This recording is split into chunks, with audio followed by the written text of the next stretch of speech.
Televisa presenta.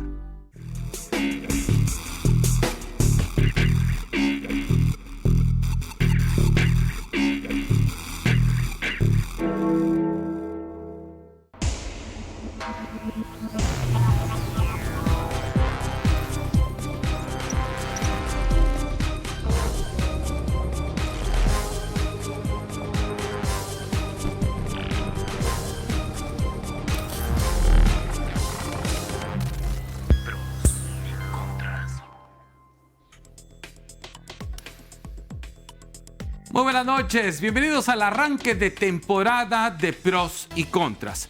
Esta noche estamos arrancando una nueva temporada de este espacio de análisis, de debate, de entrevistas, de comunicación con ustedes, el público de Televisa Sonora. Pros y Contras estará dedicado, salvo esta emisión de hoy, a las campañas políticas, al análisis de las campañas electorales que ya tenemos encima. Hay muchas cosas que tenemos que ir debatiendo, hay muchas cosas que tenemos que ir conociendo, ir analizando sobre las propuestas que están presentando los actores políticos en nuestro estado. Desde luego, de eso vamos a ir hablando a lo largo de esta temporada de Pros y Contras que hoy arrancamos, salvo hoy, porque hoy lo hemos destinado para hablar de un tema que es obligado, un tema que es importantísimo que pongamos sobre la mesa, es la gestión de la pandemia.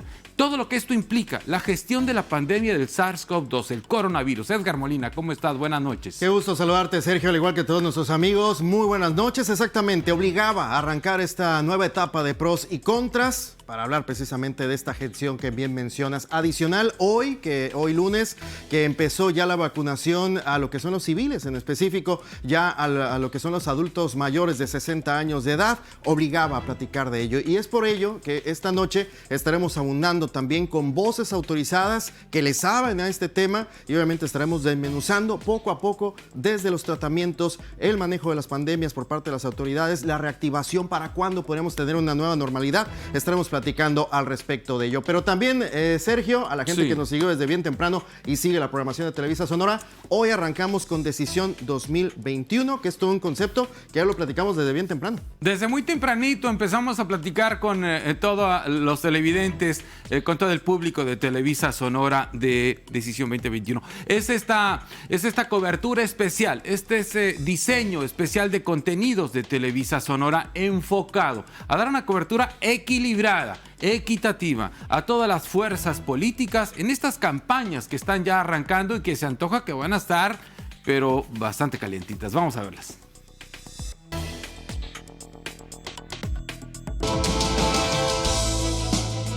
Las próximas elecciones serán las más grandes de la historia y Televisa Sonora estará cercano a ti. Decisión 2021. Todo lo que necesitas saber sobre la contienda electoral, los candidatos, qué elegiremos, las reglas del juego, las propuestas, el debate, el análisis. Decisión 2021 de Televisa Sonora te llevará momento a momento el desarrollo de este proceso electoral, con la voz de autoridad de los que te llevan la noticia día a día, pero también con líderes de opinión en nuestro estado y nuestro país. Todo para que tú tomes la mejor decisión. Decisión 2021, solo por Televisa Sonora.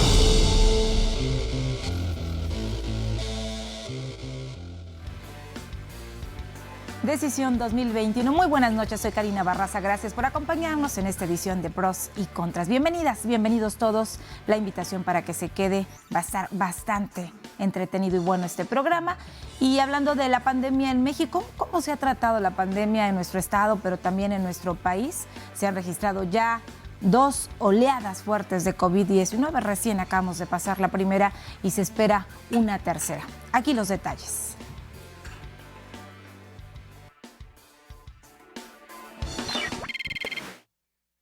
La pandemia en Sonora ha dejado lamento y dolor para muchas familias y además la zozobra en otras ante la crisis económica que ha acarreado el COVID-19.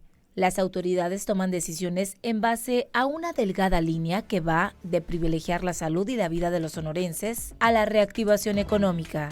A la fecha se han atendido 2 oleadas fuertes de casos y muertes derivados del virus SARS-CoV-2 y en estos últimos días se han reducido los municipios que están considerados en código rojo con más restricciones que el resto.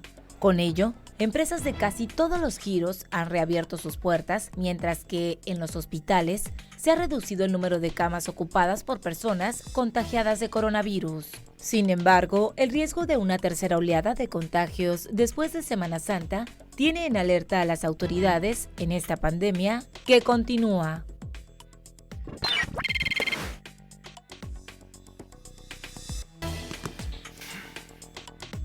Bien, pues justamente ese es el tema con el que estamos arrancando esta temporada de pros y contras. El tema de la gestión de la pandemia es un tema importante, es un tema básico, es un tema elemental que tenemos que ir poniendo sobre la mesa, pero para ello también tenemos que consultar a los especialistas, a gente que ha logrado adelantar escenarios que ya vivimos o que estamos viviendo en este momento, mi estimado Edgar Molina. Exactamente, qué gusto, Sergio, y es por ello que se encuentra con nosotros, y le agradecemos mucho que esté aquí en el estudio del News Center de Televisa Sonora, al doctor Jorge Cortés Lawrence, jefe precisamente de lo que es el área COVID del Hospital CIMA aquí en nuestro estado de Sonora. Doctor, gracias por estar con nosotros. Gracias a ustedes, Sergio.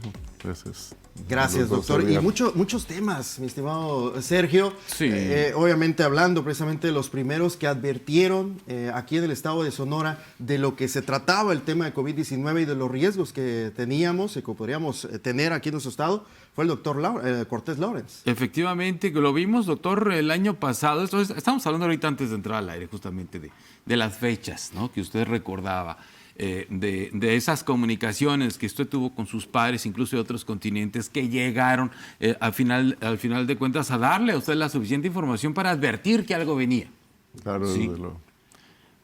Cuéntame un poquito de eso, cuéntanos un poco. Sí, pues en este sentido, el 3 de marzo yo recibí un comunicado. Yo era presidente de la Sociedad de Cardiología Intervencionista de México hasta el día 8 de enero.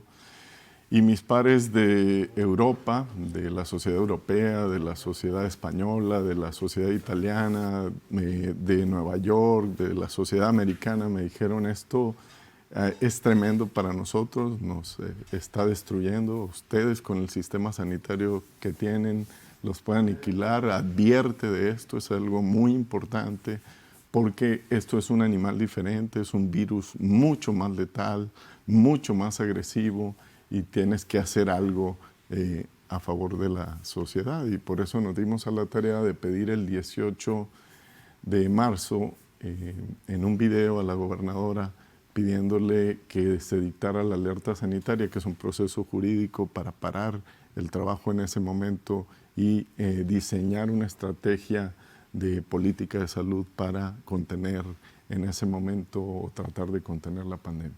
¿Y tuvo eco este mismo video, doctor? ¿Cómo lo vio en ese momento? Sí, desde luego que tuvo eco y desde luego que sí fuimos escuchados en varias ocasiones por la gobernadora. Se dictó en aquel momento el semáforo rojo, se trató de contener esto, se planteó la necesidad desde ese momento, que no estaba todavía totalmente avalado ni siquiera por el CDC, la necesidad del uso de cubrebocas. Se hizo una campaña de cubrebocas con una entidad privada de café en la ciudad.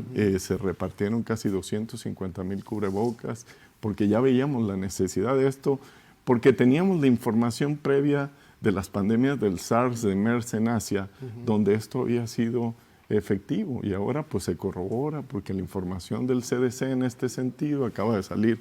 De hecho, un artículo donde se muestra que el usar doble cubrebocas, un cubrebocas de tela más un cubrebocas quirúrgico, puede reducir hasta el 85% porque queda mucho mejor acomodada la cara la transmisión. Y hay que entender que este virus es un virus que se obtiene por la respiración fundamentalmente, también por tocarse ojo, nariz y boca, pero el tema fundamental es que el receptor viral está en las arterias y en el pulmón tenemos 120 metros de arterias que no tienen ninguna restricción, solo con el respirar puede llegar el virus. Entonces, de ahí tenemos que la expresión pulmonar es muy grande y que por eso el hecho de taparnos la boca reduce tanto la emisión de las gotitas de fluch como de los aerosoles, y también al que lo porta le inhibe esa respiración de aerosoles. Entonces, ahorita es importante, Sergio, el uso, o se podría estar señalando esto como opción alternativa, el doble cubreboca. ¿Es correcto? El doctor Anthony Fauci lo anunció hace un par de días en este sentido, el CDC también lo ha anunciado, pero yo diría que cuando menos todo el mundo debe usar un cubrebocas. Aunque sea uno, ¿no? Sí, aunque sea uno, si es mucho pedir de los dos. Digo, porque hemos visto todavía que hay increíblemente gente que se resiste, ¿no? Y bien utilizado, desde luego. Hay gente que se resiste, la evidencia yo creo que es más que suficiente. Y bueno, pues yo creo que hay que usar cuando menos un cubrebocas. Bien, un par de precisiones. La primera es que antes de empezar este espacio, porque estamos en vivo, les recuerdo que estamos en vivo, platicamos con el doctor, consultamos el tema de las distancias a las que estamos, a lo mejor, bueno, aquí en la toma abierta ahí se ven las distancias, consultamos la viabilidad de usar o no usar durante la transmisión el cubrebocas. Entonces, estamos con un médico, el doctor consideró que podíamos quitarnos el cubrebocas para la transmisión de este espacio, por eso estamos así con las instancias suficientes. Una. Y dos, acuérdense que estamos en vivo, entonces ustedes pueden comunicarse con nosotros a través de esta línea de WhatsApp que tenemos habilitado para pros y contras aquí en Televisa Sonora, Edgar. Sí, exactamente. Y muchas preguntas con este tema. Bueno, hemos observado una reducción, doctor, y ahorita platicábamos de estas olas famosas que ha habido, ¿no? La ola número 1, la cual obviamente fue donde se alertó a muchísima gente. La ola 2, que acaba también de pasar, precisamente este asunto de las festividades navideñas, pero está la posibilidad de una tercera ola, que estamos hablando de las próximas ya festividades, que es la Semana Santa, y la cual está también usted haciendo un exhorto importante a lo que son los jóvenes, sobre todo. ¿Por qué a los jóvenes? A los jóvenes y a los padres. Y a los padres, ¿Por qué, porque doctor? los padres no deben de renunciar a la facultad de ser padres y ejercer una influencia sobre los hijos. Es correcto. Pero en este sentido, yo creo que es muy importante decir que sí, efectivamente, los fenómenos sociales de este tipo impactan. Lo hemos visto, vimos que la Navidad fue un incremento aún mayor de la pandemia y el hecho de que venga la Semana Santa y sobre todo la Semana de Pascua, mal llamada Semana Diabla, va a hacer que se congreguen muchísimos jóvenes. Y el fenómeno social es diferente porque igual en los jóvenes no tendrá un impacto, pero cuando esos jóvenes vuelvan a su casa, lo llevarán a sus padres y a sus abuelos. Y entonces 10, 15 días después vendrán las complicaciones, porque vendrá la fase inflamatoria viral y tendremos otra vez los hospitales. Si no hacemos algo, tendremos los hospitales con un colapso sanitario llenos, nuevamente. como estuvieron en su momento, Sergio. Sin duda, como estuvieron y como pueden volver a estar. Pueden volver a estar, claro. Desde luego, y puede ser aún peor. Aún peor. ¿Por qué, doctor? Porque, bueno, en este sentido, si las conglomeraciones son muy, muy importantes de jóvenes y las llevan a sus casas, van a hacer una disipación del virus. Lo que hay que entender es que para que este virus se transmita de un lado al otro se necesita un vector, y ese vector es el hombre. Y si un hombre, claro, si un hombre porta el virus y va a otro lugar, y sobre todo, así como estamos en espacios cerrados, puede esto tener una repercusión. Aquí estamos asumiendo un riesgo porque estamos comunicando, pero esto es fundamental saberlo, ¿no? Sobre todo en los espacios cerrados, ahí el riesgo se aumenta en forma significativa. Oiga, doctor, ahorita usted hablaba de el tema de los padres en función de que no deben renunciar a su papel de padres. Sí. He escuchado mucho de que tenemos que ser amigos de nuestros hijos. Bueno, nuestros hijos son nuestros hijos y somos los papás. ¿Sí? Es decir, nuestros hijos tendrán amigos, muchos, sí, pero nosotros somos los papás, no podemos ejercer una función similar a la que toman los amigos. Pero eso me lleva a la otra parte también, Edgar. Es decir, ¿cuántas instancias, aparte del núcleo familiar, quizá los padres estén renunciando a esa función o evadiéndola, no sé, en el ánimo de llevar las cosas en paz? Y luego esto lo podemos potenciar. ¿Quién más está renunciando a hacer lo que debe de hacer para que lleguemos a lo que estamos en este momento? Es decir, los gobiernos hasta qué punto están ejerciendo la autoridad que debían ejercer. Por ejemplo, en el caso de las reglas sanitarias, en el caso del uso del cubrebocas, en el caso de otra serie de medidas que se tienen que tomar. Incluso yo creo que tenemos que entrar en un ejercicio de autocrítica, hasta como medios de comunicación, que tanto hemos aportado, ¿no? Yo creo que tienen mucha razón. El Estado nunca, en términos generales, ningún Estado puede renunciar al hecho de ser regente y al hecho de dar directrices. Y no voy a calificar a nadie, pero sí podemos dar ejemplos positivos. Veamos lo que acaba de pasar en Nueva Zelanda. 3 casos, se cierra el Estado. 3 casos, se cierra el Estado. ¿Por qué? Porque en ese momento es un momento precioso para contener de nuevo la pandemia, que tenían 0 casos. ¿Por qué? Porque lo que van a hacer es aislar a esos, detectan otros 6, también los aíslan, y entonces contienen de nuevo la pandemia y pueden funcionar tal y como han funcionado en el abierto de Australia, jugando sin cubrebocas, porque Australia también estuvo libre. ¿Por qué? Porque hacen las cosas a tiempo y bien hechas. Entonces, el auditorio es muy inteligente y sabrá que hemos hecho bien y que no hemos hecho bien. No se puede renunciar al hecho de hacer las cosas bien hechas. Sí. Ahora, doctor, yo mencionaba, Sergio, lo que es el papel de los gobiernos. En ese sentido, el gobierno federal es el que está dictando los semáforos, ¿no? Los colores y demás. El hecho de bajar, por ejemplo, el semáforo naranja, semáforo amarillo aquí a Sonora, no es una señal para decirle al ciudadano o que el ciudadano malentienda esto, como decir, mira, ya está bajando esto, ya podemos salir. ¿Qué le diríamos al ciudadano con este tipo de situaciones de cambios de semáforos? El ciudadano podrá estar tranquilo en lo individual cuando la OMS declare que esta pandemia ha terminado. Mientras tanto, existe la transmisión comunitaria y mientras tanto, en lo individual, se está jugando un riesgo y está poniendo en riesgo a su familia. Oiga, doctor, ¿este coronavirus llegó para quedarse? Este coronavirus se va a quedar mucho tiempo y se va a quedar más tiempo si no hacemos la tarea. Porque con las nuevas variantes, las vacunas pueden fallar inclusive. Entonces, tendremos que adecuar las vacunas, tendremos que estar muchísimo tiempo con el cubrebocas, tendremos que adecuar nuestra vida por mucho tiempo hasta que logremos controlar esto en forma significativa. De aquí que Estados Unidos, por ejemplo, haya tomado una estrategia de vacunación acelerada. ¿Por qué? Porque ellos ya saben perfectamente que para fines de marzo, abril, la cepa predominante puede ser la cepa inglesa, que es muchísimo más transmisible y que puede ser más agresiva. Entonces, de tal suerte que ellos quieren terminar de vacunar a su población antes de que se generen nuevas cepas. Ellos ya saben que tienen una nueva cepa en Colorado, que han surgido nuevas cepas en otros países y seguramente en México tenemos varias cepas nuevas también. Lo que pasa es que no hacemos secuenciación viral sistemática. Que se mencionó incluso en algunos estados del país que mencionaban precisamente que había una cepa o una variante mexicana, ¿no? En Jalisco, exactamente. Doctor, yo me quisiera ir ahorita cuando hablábamos con el tema de las vacunas, pues obviamente urgía el tener a lo mejor pues ya una solución a esta situación, una situación también obviamente que ha afectado a todo el mundo, y obviamente empezaron los tratamientos a aplicarse a la gente que tenía COVID-19 y ha habido diferentes pues, tratamientos, la ivermectrina por ejemplo y la citromicina, entre una de ellas obviamente ha habido muchísimas más. ¿Cuál es el tratamiento correcto y cuáles son los malos tratamientos que pueden incluso ser más problemáticos que el propio COVID? Lo primero que hay que tomar en cuenta es que el 80% se van a curar con sin y a pesar del médico. Okay. Eso es importante. Entonces, los tratamientos habitualmente son sintomáticos, Tylenol, ibuprofeno, tal, para los síntomas de dolor, de inflamación y eso.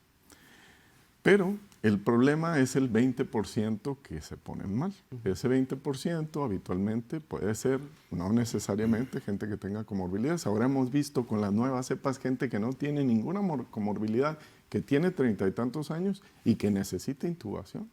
Esto es muy, muy delicado. En términos de los tratamientos, se ha dado como tratamiento inclusive en algunas entidades oficiales la ivermectina. La ivermectina no tiene ningún sustento clínico sólido y me atrevo a decirlo porque las guías de los Institutos Nacionales de Salud de Estados Unidos, del cual es director de infectología, inmunología y alergias el doctor Anthony Fauci, nada más y nada menos que el director del Task Force, se pronuncia diciendo que no hay evidencia científica para prescribirla y que no hay evidencia para decir que previene. Tampoco se pronuncia en contra, eso es verdad, no se pronuncia en contra. En cuanto a la citromicina, sí se pronuncia en contra, porque los macrólidos, que son esta especie de medicamentos antibióticos, pueden hacer o predisponer que haya infecciones inclusive más potentes. Hay que decir que el 3.5% de la gente que tiene coronavirus puede desarrollar una coinfección bacteriana, es decir, una infección bacteriana agregada. Pero estas infecciones bacterianas agregadas pueden ser más agresivas si uno ya ha dado antibióticos para una enfermedad que no se cura con antibióticos inicialmente, porque es una enfermedad viral. Entonces, solo en las coinfecciones se debe dar antibióticos. Y lo mejor es que los dirija alguien que tenga mucha experiencia en antibióticos, como los infectólogos en los hospitales, en las entidades oficiales, así se hace. Pues ese es el otro tema, ¿no? Es decir, una de las variantes del tema, los tratamientos. Es decir, me resulta también muy interesante ver que el 80% se curaría con sino a pesar de médico. ¿Por qué, doctor? Porque esto depende de dos cuestiones fundamentales. Una es tu inmunidad celular, tu inmunidad humoral, de inmunidad primaria y secundaria, por decirlo de alguna manera, pero también depende del inóculo viral, es decir, la carga viral, con cuántos virus respiras. Tú a lo mejor si respiras 5 virus, tienes la capacidad de limpiarlos con tu inmunidad innata, con tu inmunidad primaria, pero si respiras muchos virus, no los puedes manejar. Entonces, esto es una combinación de factores que hace que haya gente que tiene más propensión y luego la gente que tiene comorbilidades también tiene más propensión a hacer una enfermedad grave como diabetes, como hipertensión, sobre todo obesidad. Los fumadores, vemos fumadores que les da muy severamente los cuadros, ¿no? Es una situación obviamente que tiene que tomar en cuenta nuestros televidentes. Doctor, también importante, el asunto ya empezó, y lo mencionábamos ahorita al arranque de pros y contras, empezó a partir de hoy ya la aplicación de la vacuna a los adultos mayores, que muchos televidentes que tenemos son precisamente en este rango de 60 años en adelante. ¿Cuál sería el mensaje hacia ellos? Y en segunda, esta vacuna, la cual se está aplicando de AstraZeneca, ¿qué implicaciones tiene? Si es exclusiva o se puede mencionar que está bien para el perfil que tienen los adultos mayores. ¿Qué nos puede decir al respecto? Hay que ponerse la vacuna. Ese es el primer mensaje. Porque hay gente que dice que se resiste, ¿no? Hay que ponerse la vacuna porque ponerse la vacuna siempre será mejor que no ponérsela. Claro. Eso está claro. Ahora, en cuanto a particularmente la vacuna de AstraZeneca, a diferencia, por ejemplo, la vacuna rusa que usa vacuna de vector también de 2 coronavirus, adenovirus, adenovirus 5 y adenovirus 26. Esta usa un adenovirus tipo 5 y parece que confiere cierta habilidad para no contraer la enfermedad y sobre todo para no tener una enfermedad grave y también confiere alguna resistencia a la cepa inglesa. Entonces, desde luego que hay que ponerse la vacuna. Yo desde luego me la pondría, yo se la pondría a mis padres, desde luego también, si les llega. Desde luego que sí, y también me pondría la vacuna rusa y desde luego la vacuna cualquiera. De Pfizer, de Moderna, desde luego que todas esas, la de Johnson también me la pondría, desde luego que sí. Que ha habido mucha resistencia, Sergio. Sí. Incluso al momento nos ha mencionado la propia gente de la Secretaría de Bienestar, cuando le echan la llamada, hay un porcentaje que dice, no me la voy a poner. Hay gente que dice que no. Exacto. Hay gente que dice que no. Está comunicándose, Edgar, el doctor, gente del público que nos está viendo esta noche. Les recuerdo que estamos en vivo, en Pros y Contras, arrancando temporada con este tema de la gestión del COVID, y usted se puede comunicar con nosotros a través de la línea de WhatsApp que está apareciendo en pantalla mientras nosotros aquí estamos platicando con el doctor Jorge Cortés Laurens. Vamos con las preguntas. A ver, vamos a tirar la primera, nomás que se deje. Ya se dijo. Ramón Campoy, la vacuna COVID, ¿cuánto tiempo protege? Esa es una pregunta muy buena porque no lo sabemos. No tenemos toda la certeza. ¿Por qué? Primero, no se la puedo contestar por completo porque no hay un estudio a largo plazo de 1 año, porque nadie tiene 1 año con la vacuna. Bien. Aunque hay una pequeña cantidad de 30 y tantos pacientes que se les dio en la fase número 1 y bueno, no han tenido muy buenos resultados, pero es una muestra muy pequeña. Entonces, muestras grandes no tenemos. Luego, en cuanto al el tema importante son las variantes. porque las variantes pueden tener condicionantes diferentes. El virus muta y cuando muta lo que hace es cambiar la secuencia de aminoácidos. Las variantes que nos preocupan son las variantes, se llaman variantes de preocupación, en inglés variant of concern.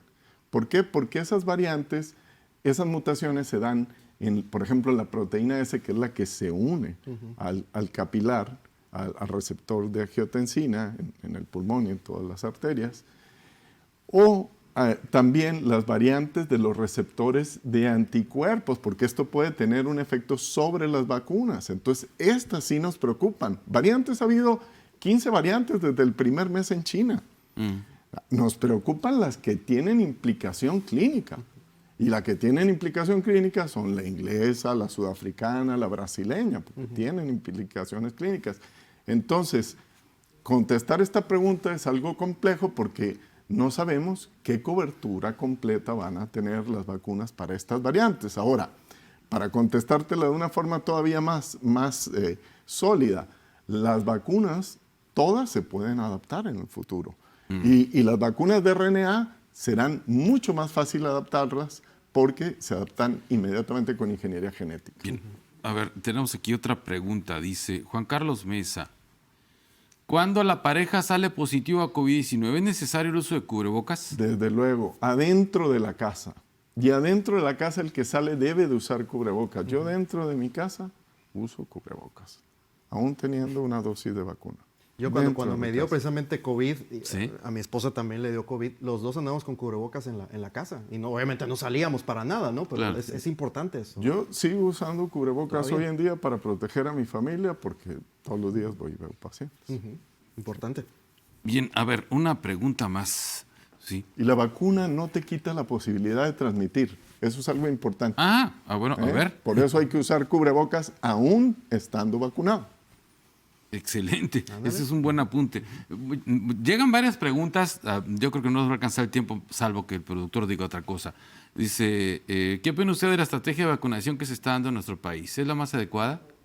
Bueno, yo creo que todo es perfectible, es un tema de abasto también, es un tema de logística. Desde luego que lo ideal sería vacunar muchísimos más si queremos llegar a una proporción de una inmunidad de rebaño que en este virus, que tiene una R mucho más alta de transmisibilidad, se necesita más del 80 o el 80%, cuando menos 70% de pacientes vacunados. Muy bien. Doctor, pues muchas gracias por esta orientación que nos ha dado esta noche. Encantado. Sí, nos falta tiempo, obviamente, porque Sí. es importantísimo la presencia. Por último, una última, si me permite, mi estimado productor, rapidísimo. El tema del COVID no salió de laboratorio, Dice que entonces, sí. ¿verdad? Yo creo que es concederle demasiado a la capacidad humana. Estos virus se dan, Ajá. se han dado en el pasado. Pandemias como esta hemos vivido en 1918, no hay que olvidarla, hay que estudiarla. Ajá. Y causó 50 millones de muertes. Correcto. Perfecto. Doctor Jorge Cortés Laurens, muchas gracias por haber estado con nosotros esta noche, por su Gracias, orientación y doctor. su opinión. Gracias a Televisa. Bien, muchas gracias. Estamos esta noche en vivo arrancando la temporada de Pros y Contras, que aunque el resto de los programas van a ser político-electorales, este no, por una razón muy obvia y muy importante, que es el tema de la pandemia y la gestión de la pandemia. Estamos en vivo, vamos a hacer una pausa, tenemos más invitados esta noche en Pros y Contras.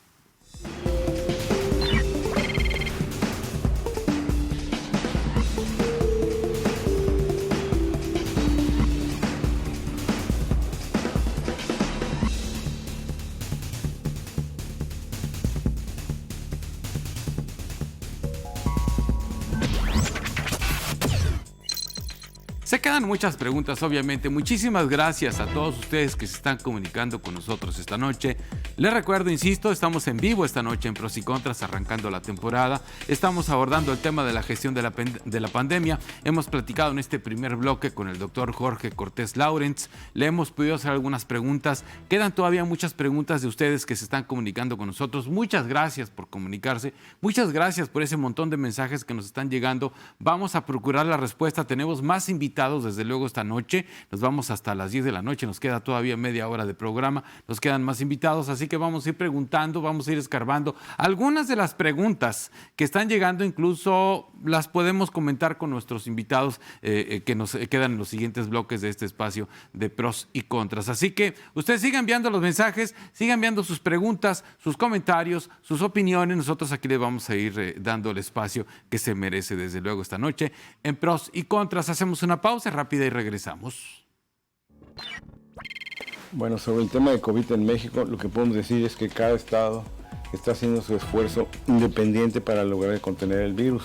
Y la Secretaría de Salud ha dado ciertas normas, pero cada estado decide si las implementa o no, como sucedió aquí en Sonora, que nos ponían en otro color y nosotros decidimos cambiarlo. Entonces, eso es lo que va a definir que este virus se difunda más. Lo que hemos visto ahora a lo largo de la pandemia, en la primera ola, estuvimos tratando con un virus, podemos decir, el primero que apareció. Y en esta segunda ola hemos visto que el virus es más agresivo con las personas y se disemina más rápidamente. Es por eso que Sonora decidió ponerse en rojo por casi 4 semanas, y eso sí hizo que bajaran los casos aquí en el estado. Pero insistimos mucho que esto depende de nuestra gente. O sea, que los jóvenes entiendan, y sí se enferman y sí se mueren, porque tenemos casos que se han muerto jóvenes de 20 años, de 30 años por esta enfermedad. El no hacer reuniones, el no acudir a fiestas, el no acudir a bares, hace que esto evite su diseminación y lo podamos contener. Y que no se les olvide que los recursos humanos, médicos para atender esto, se están acabando. Y muchas familias apenas están entendiendo por la alta mortalidad. No distingue raza, religión, credo, edad, sexo. Agarra parejo. Y ahora en esta segunda ola empezaron con niños que no se había presentado. Por eso, sigan en sus casas.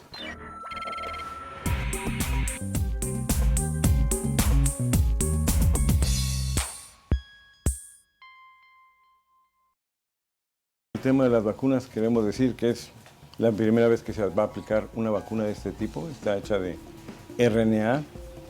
No se había hecho una vacuna nunca, y aplicándose menos a humanos así.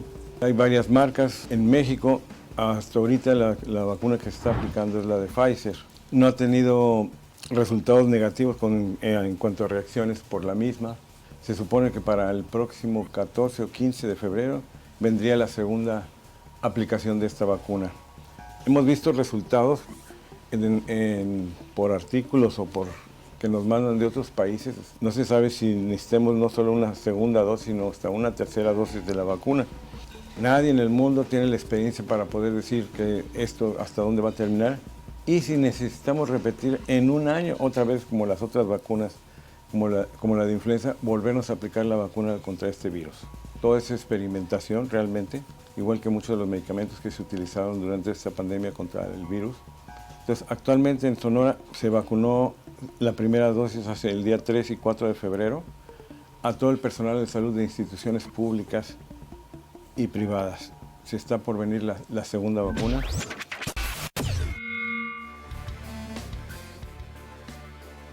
Estamos de regreso en Pros y Contras, y como bien comentaba el médico que acabamos de ver, justamente ha sido una experimentación, ha sido una carrera contrarreloj desde que inició esta pandemia, de cómo fueron llevándose a cabo los estudios para desarrollar una vacuna en tiempo récord. Afortunadamente son muchos los laboratorios de diferentes partes del mundo que finalmente llegaron a completar las 3 fases de cada una de esas vacunas, que son obviamente diferentes entre sí, pero mire que el camino ya de reducirlas a que lleguen principalmente a nuestro país ha sido un camino empedrado y complicado. Desde las gestiones que se han hecho desde la Secretaría de Relaciones Exteriores, obviamente con todo el tema de salud, de transportación, dependiendo del tipo de vacuna. Como le comento, este es el camino complicado de la vacuna contra el COVID-19 en nuestro país. Con sus más de 126 millones de personas, nuestro país requiere de un esfuerzo enorme para lograr la inmunización de la población. Este largo camino comenzó el 24 de diciembre del año pasado con la aplicación de las primeras dosis en personal médico de primera línea. A Sonora arribarían hasta el martes 12 de enero. Se trataba de las primeras vacunas y únicas que han llegado hasta el momento. Fueron 14.650 dosis del biológico que se repartió a 32 hospitales del estado. Ha sido largo el recorrido para llegar a la vacuna y para su aplicación aún falta trecho por recorrer, y es que a decir de las propias autoridades, será hasta marzo de 2022, cuando buena parte de la población se haya vacunado en México. Hoy, en Pros y Contras, el camino a la vacuna contra el COVID-19. Seguimos en vivo en esta emisión de Pros y Contras, arranque de temporada, y tenemos más invitados, Edgar. Exactamente, nos da muchísimo gusto estar en estos momentos en comunicación vía Zoom. A ver esta nueva normalidad. Desde la Ciudad de México se encuentra el doctor Jorge Baruch, jefe de la Clínica del Viajero de la Universidad Nacional Autónoma de México, en vivo desde la capital del país. Doctor, gusto saludarlo. Buenas noches. ¿Qué tal? Buenas noches, Edgar. Buenas noches, Sergio. Saludos al auditorio. Muchas gracias, doctor, por estos minutos, sobre todo porque ya lo agarramos pues, más tarde, ya lo estamos desvelando mucho, ¿no? No se preocupen, así estamos todos los médicos, todo el personal sanitario, estamos al pendiente 24/7 para poder solucionar todos los problemas que causa esta crisis sanitaria. Yo con mucho gusto estoy aquí con ustedes para solucionar todas sus dudas e inquietudes de la vacunación. Entramos en esta parte del espacio de este programa de Pros y Contras en un segmento que le hemos llamado El Camino de la Vacuna contra el COVID. Escuchamos una introducción antes de platicar con usted y me quedo con una frase que pronunciaba mi compañero Alonso Echevarría. Ha sido, al parecer, salvo que usted considere otra cosa, doctor, porque usted es el que sabe, una especie de camino empedrado en ese andar de la vacuna hasta llegar a nuestro país, que para muchos ha sido muy lento, para otros ha sido lógico y entendible en función de que estamos ante algo nuevo y estamos trabajando sobre la marcha para entender este coronavirus, para diseñar esa vacuna, para distribuirla en todo el mundo y desde luego en nuestro país.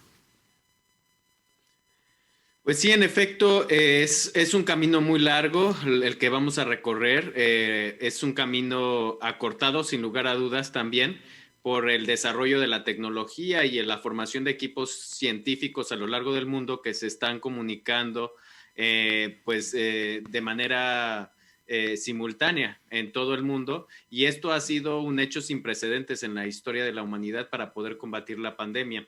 Y yo creo que se ha visto reflejado en una mayor medida en el desarrollo de vacunas con tecnologías novedosas, como ya lo mencionaban, las de RNA.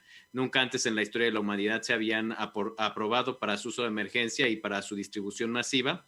Es la primera vez y parece que son unas de las vacunas más eficaces para combatir esta pandemia de COVID-19 y el virus SARS-CoV-2. Parece que se mantienen todavía con bastante eficacia ante las variaciones o el cúmulo de mutaciones que generan nuevas variaciones, pero también es muy desafiante porque pues estamos siguiendo en tiempo real prácticamente estas variaciones por primera vez también en toda la historia de la humanidad. Es un hecho sin precedentes que con la secuenciación genética del virus completo estamos pudiendo seguir en tiempo real estas mutaciones y viendo cuáles son sus implicaciones en salud pública y en la salud global. Entonces, ahora, también los sistemas nacionales de vacunación, los sistemas de salud, con estas vacunas de recién introducción como la de Oxford y AstraZeneca, pues ya van a poder hacer uso de su infraestructura y todo su conocimiento, su experiencia que han acumulado a lo largo de estos años, estas décadas en donde se han desarrollado e implementando campañas de vacunación en todo el mundo, para poder agilizar, sin lugar a dudas, las campañas nacionales de vacunación contra COVID-19. Doctor, bueno, hay muchas variantes, como ha mencionado usted, de vacunas, de varias farmacéuticas que las han ya puesto en marcha después de la autorización, en el caso de nuestro país, de la COFEPRIS. ¿Hay que confiar en todas estas vacunas? Y segunda, el tema de la vacuna rusa Sputnik V, obviamente levantó muchas suspicacias, sobre todo a través de redes sociales. ¿Qué le puede decir al ciudadano que nos está viendo y escuchando esta noche sobre esta vacuna y en general la confianza hacia las vacunas que están aplicándose? Bueno, miren, lo que yo les podría decir en primer lugar a toda la población que nos está viendo y nos está escuchando es que si una vacuna se autoriza, aunque sea para su uso de emergencia, como es el caso de estas de contra COVID-19, debemos de tener toda la confianza a que han pasado y superado muchas fases de investigación, como ya lo hemos vivido a lo largo del 2020 y lo seguimos viendo a lo largo de este 2021, y con ello han demostrado científicamente, con un rigor de grandes metodologías científicas muy estrictas, pues su seguridad y un beneficio superior a cualquier riesgo mínimo que pudiera conllevar pues la vacunación a nivel masivo. Entonces, para empezar, esta vacuna Sputnik 5, Sputnik B, porque la B es de Victoria, es precisamente una de las vacunas que se ha autorizado para su uso de emergencia en México, y con ello, bueno, estamos conscientes del beneficio enorme que va a traer al momento de hacer uso masivamente de esta vacuna, junto con otras como la de Oxford AstraZeneca y como la de Pfizer, que ya se ha estado aplicando en el personal médico y sanitario de nuestro país. Con respecto a la vacuna de Sputnik V, es similar en cuanto a la plataforma tecnológica que usa, que son vectores, son unos virus, vehículo, unos adenovirus que comúnmente causan resfriado en humanos, en el caso de Sputnik V, y en chimpancés, en el caso de Oxford y AstraZeneca, y que se les agrega el genoma de la proteína S, que codifica la proteína S en espiga, la proteína que le confiere el nombre de corona a este nuevo coronavirus, sí. Y con ello estamos haciendo que nuestras células produzcan esta proteína, la expresen en su superficie, y entonces las células blancas de nuestro cuerpo generen anticuerpos bastante eficaces para combatir este nuevo coronavirus SARS-CoV-2. Entonces es una plataforma tecnológica que ya tenemos gran experiencia para poderla manipular y para poderla desarrollar en todo el mundo, y pues eso es lo que nos debe de dar la confianza y la certeza de que en cuanto esté disponible y sea nuestro turno para que nos llamen a vacunar, es lo que debemos de hacer, irnos y vacunar como parte de la responsabilidad y nuestro granito de arena para poder combatir esta pandemia y sobre todo los efectos más graves y complicados que nos pueden llevar a saturar los hospitales y los sistemas de salud, y pues esto pues provoca cierres que dañan nuestra economía y cierres que dañan toda una esfera social que lo hemos visto paralizarse básicamente en estos últimos meses. Bien, bueno, una cosa es cuando llegue nuestro turno. Ahora, doctor, el turno de nuestro país para que nos, digamos, tengamos las suficientes dosis. ¿Usted cómo aprecia el ritmo al que van llegando las vacunas a nuestro país? Porque de repente tenemos un vecino que está aplicando millones de dosis diarias, ¿no? Y tenemos un presidente recién llegado que dice de aquí a tal fecha 100 millones. Y tenemos un vecino, incluso aquí nosotros en Sonora, que es Arizona. ¿Cuántos lleva, Edgar, en Arizona? Más de 1 millón de aplicadas, ¿no? Y mientras nuestro país hasta la semana pasada llevaban 700 y cacho. Entonces hacemos el comparativo otra vez. Eran algo así como 724,000 dosis aplicadas un día, cuando solo en el estado de Arizona iba 1 millón. Y por eso la pregunta es, ¿por qué será que nos estamos tardando tanto? ¿Será cierto entonces aquello que plantea el presidente López Obrador? Lo escuché y vi la información de que pues ya deberían empezar a plantearse el tema de no acaparar vacunas. ¿Será que está pasando esto? ¿Usted qué opina? ¿Qué ve? Bueno, mira, Edgar y Sergio, yo lo que veo es un contexto regional en el cual nosotros pertenecemos, que es el contexto de Latinoamérica, y un contexto regional muy distinto, que es América del Norte. Y no solamente América del Norte, sino también Europa. Que difiere mucho con respecto a otro continente cercano hacia el sur, que es África. Y África subsahariana. Entonces, en este sentido, pues vamos a ubicarnos en el mundo, más o menos en promedio, se han aplicado 1.38 dosis por cada 100 habitantes. En Latinoamérica se ha aplicado poco menos de la mitad de este promedio mundial. Sin embargo, bueno, hay otros países como Estados Unidos, el Reino Unido, que han podido acaparar los primeros lotes de vacunas que se han producido a lo largo del mundo, pues porque han podido pagar 5 y hasta 9 veces el valor de cada dosis. En este caso, bueno, nosotros tenemos que ubicarnos como una economía en vías de desarrollo y como tal, pues no tenemos esta capacidad que tienen los Estados Unidos de América o el Reino Unido para uno poder tener ubicadas en nuestro territorio las farmacéuticas que están desarrollando las vacunas y en segundo lugar la economía tan poderosa que representaría poder pagar 5 a 9 veces el valor de una dosis, ¿no? Entonces, una vez entendido este contexto, y creo que es muy claro, he sido muy claro en explicarlo, bueno, entonces tenemos que estar conscientes de que las vacunas iban a llegar. Afortunadamente, el gobierno mexicano hizo uso de su diplomacia, de toda su estructura diplomática para poder acercar estas relaciones comerciales por los guías de la diplomacia a las farmacéuticas y estar en los primeros lugares como considerados como parte de la firma de acuerdos y pues en un segundo lugar pues concretar estos contratos de compraventa cuando estén disponibles. Entonces, sí, ya están llegando las primeras dosis, ya se ha presentado una estrategia nacional de vacunación que nos dice que en la primera mitad del año solamente se van a vacunar los 15 millones de adultos mayores y alrededor del 1 millón de personal sanitario. Y para la segunda mitad del año se van a vacunar prácticamente todos aquellos mayores de 40 años y para el tercer trimestre, hasta junio incluso del 2022, nos vacunaremos, en su caso, pues todos los jóvenes menores de 40 años. Entonces, en este universo que se llama mundo, nos toca vivir en México y como tal ya se ha presentado la Estrategia Nacional de Vacunación y pues ya estaremos conscientes de que va a representar 1 año y medio la vacunación de los mexicanos. En cuanto a cómo va, pues yo te diría que va de acuerdo al número de dosis que se han recibido.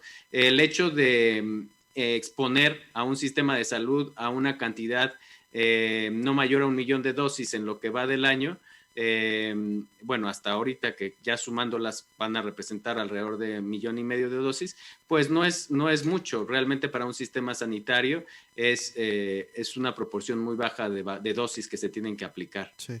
Doctor, últimas dos de mi parte rapidísimas. ¿Qué porcentaje, creo que ya han dado ese dato, pero me gustaría escucharlo de su parte, qué porcentaje de vacunados se requiere para poder revertir ya toda esta situación, el panorama que estamos viviendo aquí en nuestro país? Y segunda, ¿hasta cuándo nuestro país le podría cantar victoria a este tema de la pandemia, del COVID-19? Estas dos rapiditas, doctor.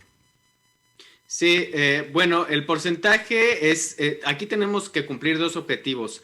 Al corto y mediano plazo, el objetivo de disminuir la mortalidad vacunando a los grupos vulnerables, que son los mayores de 60 y los profesionales de la salud, ¿no? Y estos porcentajes ya se están alcanzando en el caso de los profesionales de la salud y esperemos que pronto se alcancen en los mayores de 60 años.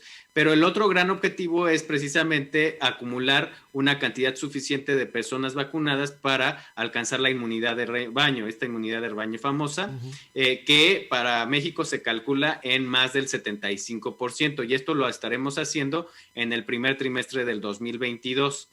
Entonces, es así como nosotros podemos establecer este horizonte, sí, esta meta a corto y mediano. Doctor, pues muchísimas gracias por esta orientación y también por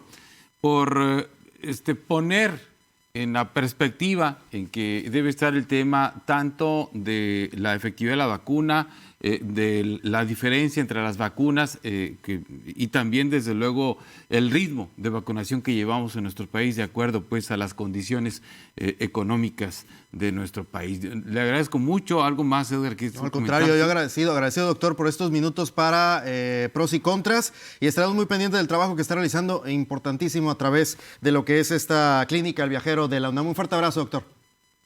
No, pues nada más me gustaría agregar que tenemos pendientes todavía en cuanto al Plan Nacional de Vacunación, y yo creo que algo muy importante es superar esta parte del derecho universal a la vacunación, que pues no se puede hacer con una identificación oficial. Está el caso de los migrantes que tienen derecho a la vacunación y con ello pues debemos de superar esta necesidad de requerir documentos de identidad para poder acceder a las vacunaciones, sobre todo contra COVID. Y bueno, y la farmacovigilancia, el seguimiento de los efectos adversos a lo largo de toda la campaña van a ser fundamentales para poder cumplir con nuestra misión a largo plazo. Muchas gracias a ustedes y al auditorio. Gracias. Muchas gracias al doctor Jorge Baruch, jefe de la Clínica del Viajero de la Universidad Nacional Autónoma de México, de la UNAM, que se ha conectado con nosotros desde la capital del país. ¿Sabe qué? No dejamos ir al doctor Jorge Cortés Laurens porque hay muchas preguntas, así que vamos a hacer un última segmento de preguntas y respuestas muy rápidas para él. Ahorita regresamos con él.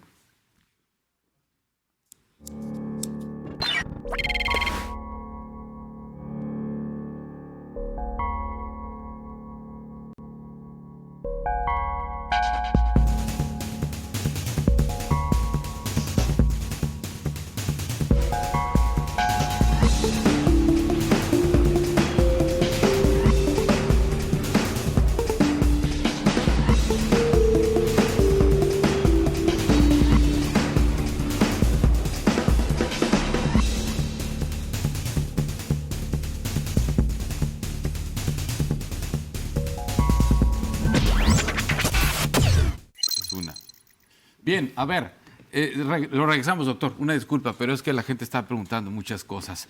¿A una persona que ya le dio el coronavirus es necesario las 2 dosis de vacuna o solo una dosis? Esa pregunta es recurrente, depende de la vacuna, pero sí, no tenemos información clara. Se ha dicho que a lo mejor es posible que con una sola dosis sea suficiente, pero en principio los estudios están hechos con 2 dosis. Entonces hay que intentar ponerse las 2 dosis, a no ser que haya una reacción secundaria adversa inicial.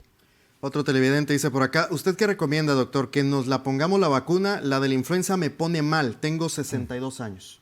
Que se la ponga, porque esto es más grave que la influenza. Otra pregunta, ¿la vacuna AstraZeneca es una sola dosis o también son 2? Son 2. ¿A una persona que le dio COVID le puede volver a dar o si se enferma de nuevo es secuela? Desde luego que sí, le puede dar y le puede dar más fuerte y le puede dar por otra variante que sea más agresiva y la vacuna lo protege más que el hecho de que le haya dado previamente. Bueno, más, soy alérgica al maquillaje y a la, perdón, me voy a quitar los lentes, trimetropina. Así se pronuncia, ¿sí? ¿Es correcto? ¿Puedo vacunarme? Sí, debe vacunarse. ¿Cuál es el riesgo de vacunar a alguien alérgico? Nos están preguntando por acá y que sufra de asma. Casos de alergias muy graves, hay que decirlo, porque eso sí puede tener alguna implicación. Alergias muy severas. Ok, muy bien.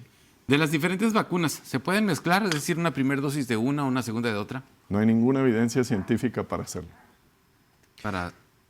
No hay ninguna evidencia científica que sustente el mezclar vacunas. Las vacunas y los estudios están hechos con la misma vacuna, 2 dosis, o en su caso, cuando hay alguna vacuna que es de una dosis, pero no están hechos con mezclas de vacunas. No hay ningún soporte científico para ello. Que era una de las dudas que tenía, por ejemplo, el personal médico, Sergio, que se había aplicado la primera de Pfizer y estaba con el pendiente de la segunda dosis, ¿no? Al respecto. Perdón que haga este paréntesis, pero es que López-Gatell habló sobre esto. Sí, ¿no? Claro. Sí, un tema importante. Dice por acá también otra pregunta, ¿no pasa nada si te aplicas la vacuna y tomas anticoagulantes? Sí, depende de qué anticoagulante. Lo que puede pasar es un morete o un pequeño hematoma en el sitio, pero en principio hay que ponerse. Ok, muy bien. Si tuve un shock anafiláctico, ¿me puedo vacunar? Se lo tiene que decir al personal sanitario y saber por qué fue. Y si es algún componente que tienen las vacunas, entonces hay que considerarlo, porque si ha sido una vacuna, entonces no se debe vacunar, sobre todo porque tienen excipientes las vacunas. Mire, doctor, aquí, lo voy a leer tal cual como dice aquí, no sé si está bien dicho o está bien escrito. Dice, la colchicina, ¿qué efecto tiene en la enfermedad? Bueno, la colchicina, acaba de salir un artículo en Montreal, todavía no está considerado en las guías, pero ese artículo habla de que reduce la fibrosis, que es una consecuencia del daño que genera el coronavirus en el pulmón. Entonces, ¿podría tener algún papel? No lo sabemos todavía, es un solo estudio. Con un solo estudio no se hace ciencia completa, hay que verlo en el futuro. Claro. Tengo miastenia gravis. ¿Es recomendable ponerme la vacuna? La miastenia gravis es una condición autoinmune. Debe de preguntarle a su médico en qué condición está. si está muy activa o no, para saber si se la puede aplicar o no. Y luego la de 64,000. Sí, no, y aparte ya sé lo que va a contestar el doctor, ¿no? Pero de todas maneras es importante mencionar. Le preguntan, doctor, si es bueno el uso del dióxido de cloro famoso y si es bueno tomarlo. Desde luego que no. La respuesta clara es no. Nadie toma agua de una piscina. No se toma cloro diluido. Y eso inflama. Y hemos visto casos muy graves de inflamación. Algunas aseguradoras han dicho que no van a pagar si encuentran dióxido de cloro. ¿Cómo hizo daño Donald Trump, no? Desde luego que sí. Con este tipo de declaraciones al respecto. Tristemente ha habido, y esto es muy importante, mucho, si me permiten nada Claro, más. sí. Es fundamental decir que los medios serios como este son fundamentales para difundir información seria que contrasta siempre la base. Y uno de los grandes problemas que ha habido en este tema es la comunicación, porque la comunicación se ha hecho por redes sin consensuar nunca la base. Ahora cualquiera se convierte en médico y esto es algo grave. Exacto. Doctor, ¿dónde lo podemos encontrar? Compártanos sus plataformas, sus redes sociales. No tengo redes sociales, no tengo Facebook, no tengo Twitter, solo tengo mi teléfono de consultorio y estoy en el Hospital Cima, habitualmente. Perfecto. Pues le agradecemos mucho que se haya quedado, doctor, a responder estas preguntas, gracias, doctor. porque como usted pudo ver, son muchas dudas que había de la gente. Yo particularmente tenía esa, Edgar, de la combinación de vacunas, porque vi que el doctor López-Gatell habló del tema en una de las conferencias de Palacio Nacional y me quedé, ¿cómo puede hacer? Desde luego, pues yo no tengo el sustento que acaba de dar el doctor, o sea, no hay pruebas. Todos los estudios son con las mismas vacunas, ¿no? Siempre hay que decir que siempre hay una versión estenográfica. A mí me gusta ver las versiones estenográficas de esas pláticas, porque a veces las cápsulas descontextualizan y causan precisamente esto. Si no mal recuerdo, dijo que habría que hacer un estudio para verlo. Y eso es verdad, habría que hacer un estudio, pero a este momento no hay nada oficial que sustente que la mezcla de vacunas pueda ser confiable. Muy bien.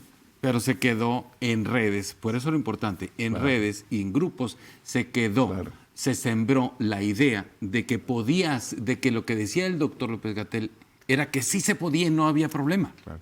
Sí, por eso la pregunta. Pero creo que se ha descontextualizado. Pero Sin duda. Muy buena pregunta. Doctor, muchas gracias. Gracias, doctor. Encantado.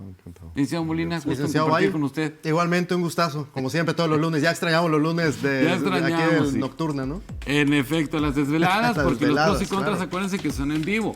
Así que muchas gracias a ustedes, muchas gracias a nuestros invitados, gracias al doctor Jorge Cortés Laurens por haberse quedado a esta sesión de preguntas rápidas al final y respuestas rápidas.